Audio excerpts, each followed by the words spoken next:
My name is Craig and I'm going to be your facilitator, aka instructor, for your design and business training course.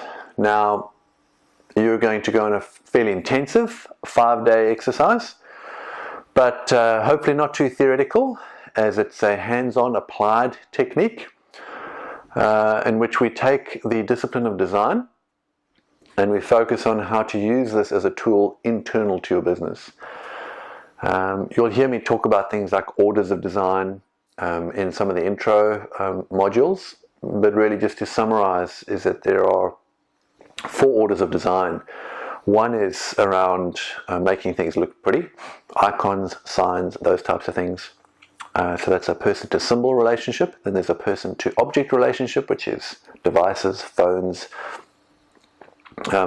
objects that you can tangibly hold. So person to object. Then there's person to person, which is more service related and how we interact with different people. And then there's finally service to system, which is a broader ecosystem type stuff. Now in the design and business course, we're going to focus very much on the design, the third order space, which is person to person, and really look at how we can apply design into your internal processes. Service design internal to your business, service design external to your business.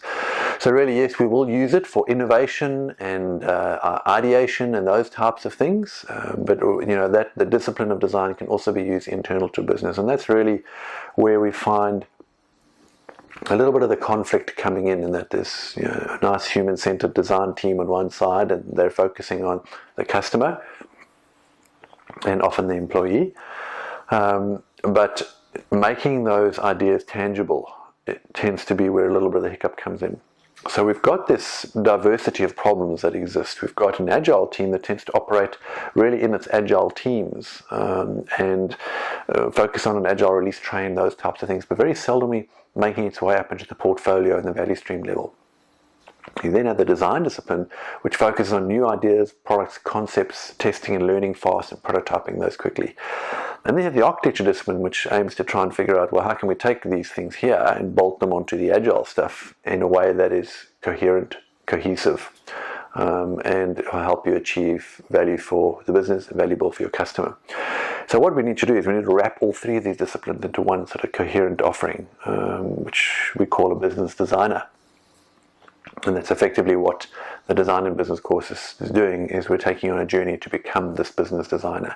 So there's 2 parts to it.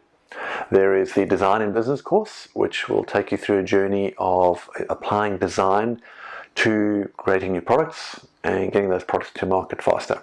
And then there is another one referred to as business by design, which we look at business model innovation, ecosystem design, broader type of stuff. How do we do cross-industry types of business models? How do we identify and create disruptive business models, and how do we actually prototype and test those? So that's really the focus. But for this particular course, we're going to get you focused on design and business, and there's a number of videos for you to work through, and there might also be some classroom time, so hopefully you get the benefit and enjoy your time, and I look forward to meeting some of you either online or in the classroom. See you soon.